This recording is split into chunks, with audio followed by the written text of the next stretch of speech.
Welcome to Raksha academy दोस्तों।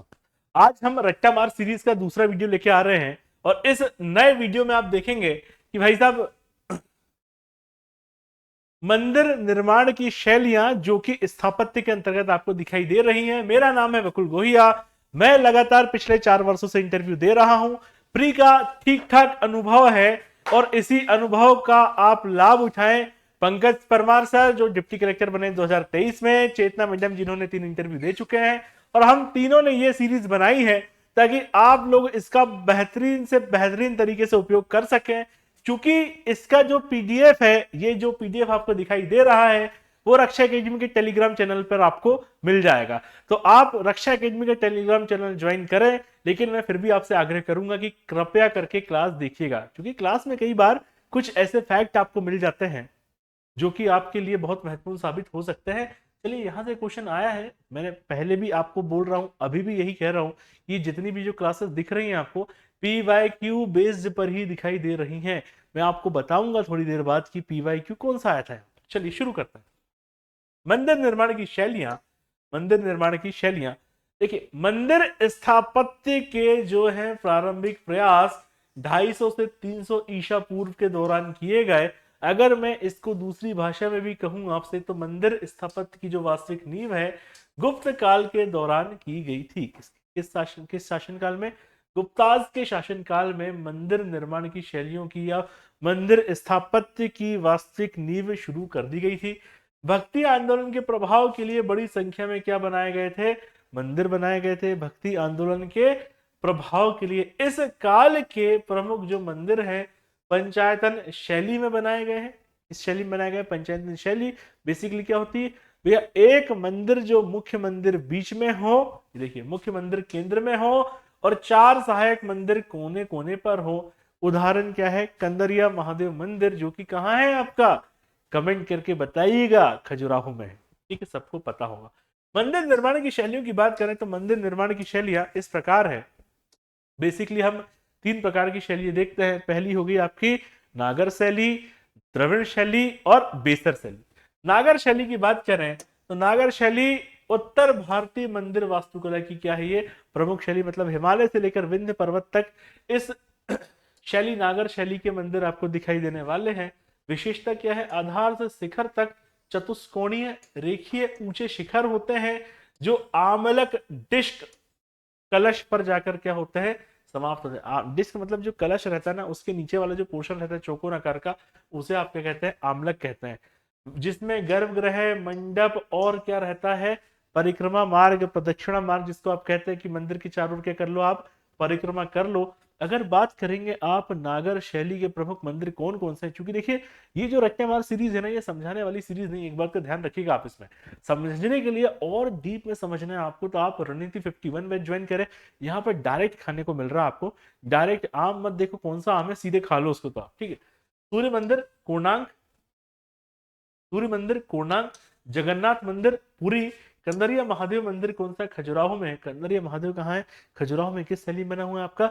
नागर शैली में। नागर शैली में भी पंचायतन शैली में बना हुआ मंदिर है। सूर्य मंदिर मोढेरा, दिलवाड़ा जैन मंदिर माउंट आबू, दिलवाड़ा जैन मंदिर माउंट आबू और लिंगराज मंदिर भुवनेश्वर। एक यहाँ बात नोटिस करने वाली कि उड़ीसा के जो मंदिर बने हैं, जितने भी फेमस मंदिर है, चाहे वो जगन्नाथ मंदिर हो, पुरी, कोणार्क मंदिर, लिंगराज मंदिर, सब किस शैली में बने हुए हैं? ये सब नागर शैली में बने हुए हैं। इसके अलावा आप देख रहे हैं यहाँ पर सूर्य मंदिर मोढेरा, कंदरिया महादेव मंदिर कहाँ है? खजुराहो में, और दिलवाड़ा जैन मंदिर माउंट आबू राजस्थान में। इतना आप याद रख लीजिएगा, इनमें से आपको कुछ ना कुछ देखने को जरूर मिलने वाला है। द्रविड़ शैली की बात करें तो भैया द्रविड़ शैली के अंतर्गत विंध्य शैली के नीचे वाला जितना, विंध्य पर्वत के नीचे वाला जितना भी क्षेत्र है, सब द्रविड़ शैली के अंतर्गत आपको दिखाई देगा।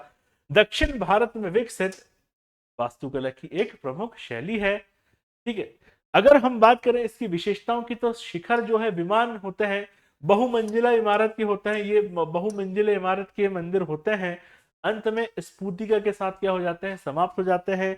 एक प्रवेश द्वार होता है। अत्यंत ऊंचे और अलंकृत बहुत ही भव्य मंदिर होते हैं। कभी कभी मुख्य मंदिर से भी क्या होते हैं? ये ऊंचे होते हैं। आकार की बात करेंगे 4 दीवारी। मंदिर परिसर को 4 दीवारी से घेरा जाता है, जिसके अंदर अनेक जलकुंड छोटे छोटे बने होते हैं। देखिए विशेषताएं याद हो ना हो, मंदिर याद हमें रहना चाहिए। रट्टा मार बराबर रट्टा मार लो। क्या मारेंगे रट्टा हम? तो भैया मंदिर को रट्टा मारेंगे। जैसे मैं बोलूं आपको सूर्य मंदिर मोढेरा का हो या पूर्णांग का हो, आंसर लगाना है आपको नागरसैली। जैसे मैं बोलूंगा कंदरिया महादेव मंदिर कहाँ है, आप आंसर लगाएंगे क्या? नागरसैली। ठीक है। उड़ीसा के जो मंदिर हैं आपके, चाहे जगन्नाथपुरी मंदिर हो, सब किस प्रकार की शैली में बने हुए हैं? नागर शैली में बने हुए हैं। बहुत बढ़िया, यही काम की बात है याद करने वाली। चलिए ठीक है। गर्भगृह, हम सीधे देखते हैं इसके उदाहरण की। उदाहरण की हम बात करेंगे यहाँ पर, तो आप देख रहे हैं उदाहरण आगे देख। प्रारंभ जो है पल्लव शासकों द्वारा किया गया था। प्रारंभ जो है द्रविड़ शैली का पल्लव शासकों ने किया था। लगभग इस शताब्दी में, चौथी शताब्दी में, 8वीं शताब्दी होना चाहिए, चौथी शताब्दी, ठीक है। चरम क्या था इसका? चोल काल। द्रविड़ शैली का जो प्रारंभ है किसने किया था, या नींव किसने रखी थी? तो आप बताएंगे कि भैया द्रविड़ शैली की नींव पल्लव शासकों ने रखी थी। लेकिन इसका चरमोत्कर्ष कहां पर हुआ? तो इसका चरमोत्कर्ष चोल काल में हुआ। और इसमें सबसे महत्वपूर्ण मंदिर तंजावुर का बृहदीश्वर मंदिर। अगर मैं बोलूं आपसे बृहदीश्वर मंदिर किस काल में बना, तो आप बताएंगे चोलकालीन मंदिर है। किसने बनाया था? राजराज प्रथम ने बनाया था। कहां पर है? तंजावुर का बृहदीश्वर मंदिर, राजराज प्रथम, चोल काल। ठीक है। चलिए आगे बढ़े, थोड़ा सा हम इसी को और देखते हैं आगे। देखिए इनके मंदिरों की बात करें तो आप बताएंगे महाबलीपुरम का शोर मंदिर, महाबलीपुरम का शोर मंदिर, कांची का कैलाशनाथ मंदिर, ये सब द्रविड़ शैली में है। द्रविड़ शैली में है सब। विरूपाक्ष मंदिर कहाँ है? हम्पी। मीनाक्षी मंदिर मदुरई।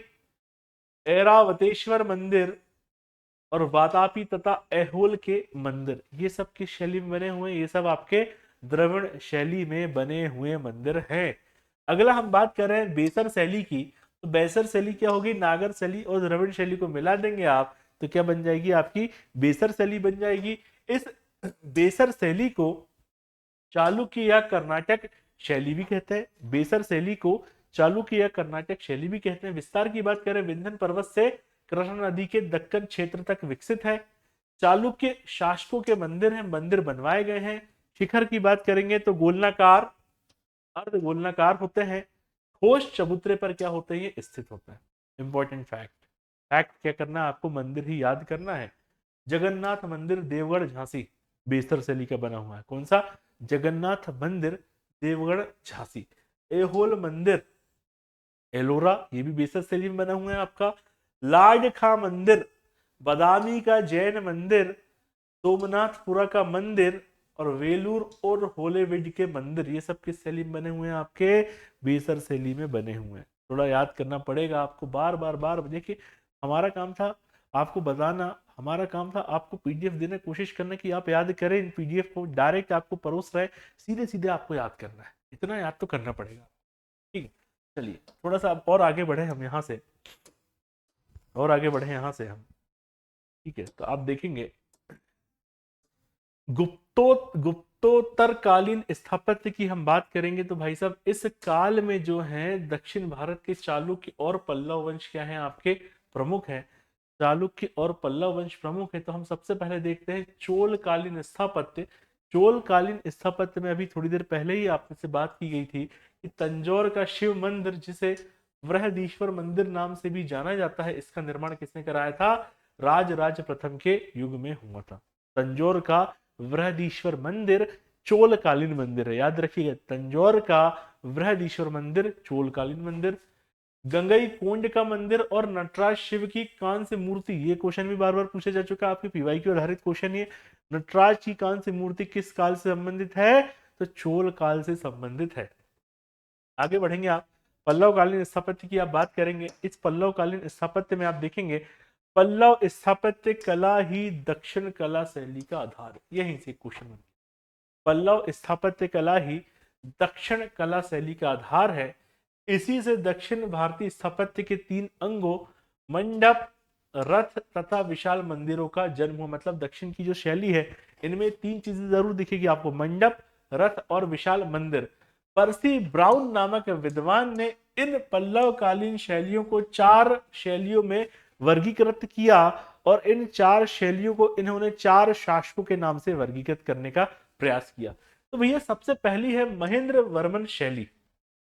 महेंद्र वर्मन शैली, इस महेंद्र वर्मन ने क्या किया था, कठोर पाषाण को काट कर गुहा मंदिरों का, जैसे मान लो ये पाषाण पत्थर है तो इसको काट दिया और ये मंदिर बना दिए, गुहा मंदिरों का निर्माण हुआ जिसे क्या कहा गया, मंडप कहते हैं। इन मंदिरों में याद रखिएगा, अब इंपॉर्टेंट फैक्ट है, सारे क्वेश्चन आ सकते हैं। इन मंदिरों में अर्जुन की तपस्या आदि का चित्र क्या है, उत्कीर्ण है। अर्जुन की तपस्या आदि का चित्र किस शैली में है, तो महेंद्र वर्मन शैली में उत्कीर्ण है। अन्य की बात करें, मंडप गपट्टू त्रिमूर्ति मंदिर, महेंद्रवाड़ी मंदिर, शिया मंगलम मंदिर। याद करिएगा, याद करना ही पड़ेगा, क्वेश्चन पूछा जा सकता है, क्वेश्चन पहले भी आ चुके हैं, आज भी आने वाले हैं। दूसरे नंबर की बात करें, महेंद्र वर्मन आपने देखा। दूसरा है आपका मामल्य शैली। मामल्य शैली की बात करें तो मामल्य शैली नरसिंह वर्मन प्रथम, जिसका उपनाम क्या था, मामल्य इसे हम कहते थे, तो भैया इसको हम एक तरीके से कह सकते हैं नरसिंह वर्मन प्रथम शैली भी इसे हम कह सकते हैं। इसके पहले महेंद्र वर्मन अर्जुन की तपस्या, अब दूसरा आ गया आपका मामल्य शैली नरसिंह वर्मन प्रथम। ठीक है, इसने क्या किया, जो महेंद्र वर्मन ने जितना भी मंडप बनाए थे, इसने और बड़े बड़े मंडपों का निर्माण किया, विकसित मंडपों का निर्माण किया। और इसकी शैलियों में क्या होता था, सिंह आकृति वाले स्तंभ बनाते थे, सिंह आकृति वाले स्तंभ बनाए जाते थे, जिसे वराह मंडप कहा जाता था। अगर हम मैं आपसे पूछूं वराह मंडप की बात करें हम, तो वराह मंडप नरसिंह वर्मन प्रथम मामल्य शैली के अंतर्गत वराह मंडपों का निर्माण हुआ। रथ मंदिरों का निर्माण भी नरसिंह वर्मन प्रथम या मामल्य शैली, वराह मंदिर नरसिंह वर्मन प्रथम, रथ मंदिर नरसिंह वर्मन प्रथम।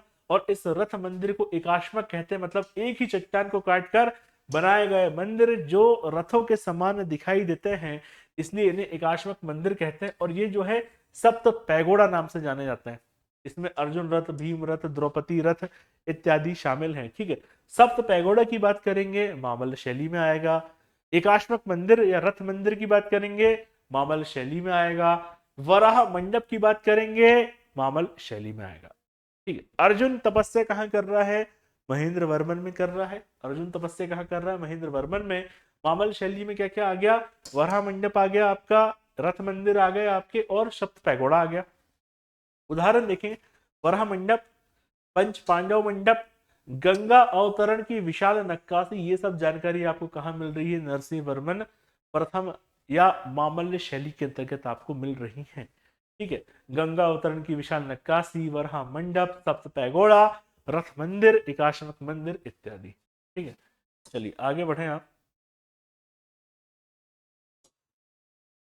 राज सिंह शैली, राज सिंह शैली, राज सिंह शैली, इसकी हम बात करें, इस राज सिंह शैली की, नरसिंह वर्मन द्वितीय द्वारा इसका वो किया गया। विशेषताओं की बात करें, गुहा मंदिरों के स्थान पर पत्थर और ईंट। अब यहाँ पर क्या हो रहा है, पहले चट्टानों को ही काट के मंदिर बनाए जा रहे थे, अब यहाँ पर ईंट पत्थर से जो निर्माण शुरू हो गया।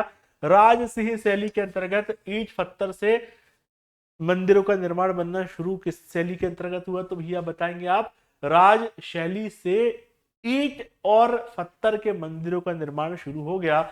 और इसमें सबसे प्रमुख है शोर मंदिर, महाबलीपुरम के तकी मंदिर, अकाट का पनमलाई मंदिर, अकाट का पनमलाई मंदिर, शोर मंदिर, और एक और है कांची का कैलाशनाथ मंदिर किस शैली में बना गया था, 2025 का प्रश्न है। राज सिम्हा शैली वहां उत्तर है, राज सिंह शैली इसका उत्तर था। पिछले साल का ही क्या है, ये पीवाईक्यू है। जब ये आ चुका है इसका मतलब ये भी आ सकता है, ये भी आ सकता है, इसके पहले के भी प्रश्न आ सकते हैं। पल्लव कालीन स्थापत्य अपने आप में इंपॉर्टेंट है, महत्वपूर्ण है, बार बार पढ़ेंगे, बार बार याद होते जाएगा। कांची का कैलाशनाथ मंदिर, अकाट का पनमलाई मंदिर, शोर मंदिर किसके अंतर्गत आ रहा है, आपका राज सिंह शैली के अंतर्गत आ रहा है। आखिरी आपका नंदी वर्मन शैली, पल्लव वास्तुकला का अंतिम चरण, पल्लव वास्तुकला का अंतिम चरण। छोटे मंदिर थे, कम अलंकृत थे, भव्य नहीं बचे थे। कांचीपुरम का वैकुंठ पेरुमल मंदिर बहुत फेमस है, किसमें है ये, नंदी वर्मन शैली में। कांचीपुरम का वैकुंठ पेरुमल मंदिर, कांची का वैकुंठ पेरुमल मंदिर। अगला कांची के मुक्तेश्वर और मांगतेश्वर मंदिर, मुक्तेश्वर और मंगतेश्वर मंदिर कहाँ के? कांची के। नंदीवर्मन शैली और ओरगाम का वडमलीश्वर मंदिर, ओरगाम का वडमलीश्वर मंदिर। अर्जुन आ जाएगा, कुछ भी वराह आ जाएगा, सब पैगोड़ा, रथ एकाश्मक मंदिर। भाई साहब आप पीडीएफ टेलीग्राम चैनल ज्वाइन करें, डायरेक्ट मिल रहा है, वहीं से टेलीग्राम से पीडीएफ डाउनलोड करें, सीधे सीधे याद करें। क्लास को भी फटाफट देखें 1.5 में लगाकर। क्लास जैसी याद हो जाएगी तुरंत तुरंत तुरंत फैक्ट के रूप में आपको मिल जाएगा, सीधे सीधे आपका काम चल जाएगा, आप बहुत अच्छी तरीके से इसको कर पाएंगे। थोड़ा सा मैं बात करूं यहाँ पे, देखिए रणनीति 51 बैच हमने निकाला था, लगभग ये संपूर्ण हो चुका है। मात्र 1499 का बैच है, जिसके अंतर्गत आपका पूरी अच्छी तरीके से इंपॉर्टेंट टॉपिकों के साथ में करा दिया गया है। और अब नेगेटिव मार्किंग आई है तो भाई साहब अगर आप ये कोर्स लेते हैं, 1-1.5 महीने में कोर्स आराम से कर लेंगे। उसके साथ आपको ये 499 की जो टेस्ट सीरीज है, 499 की टेस्ट सीरीज है, इस कोर्स के अंतर्गत आपको फ्री में मिल जाएगी। इसमें लगभग 120 टेस्ट की व्यवस्था की गई है। या वो व्यक्ति जो कोर्स नहीं लेना चाहते, टेस्ट सीरीज जरूर ज्वाइन करें, क्योंकि टेस्ट सीरीज एकमात्र ऐसा माध्यम है जो इस नेगेटिव मार्किंग के दौर में आपको सफलता दिलाने में क्या हो सकता है, सहायक हो सकता है। तो कृपया करें, बैच ज्वाइन करें। वीडियो अच्छा लगा हो तो कमेंट करके बताएं, टेलीग्राम चैनल ज्वाइन करें। जितना कमेंट करेंगे उतने जोश के साथ में आने वाले वीडियो भी आपको मिलते जाएंगे, उतना बेहतरीन कंटेंट आपको मिलेगा।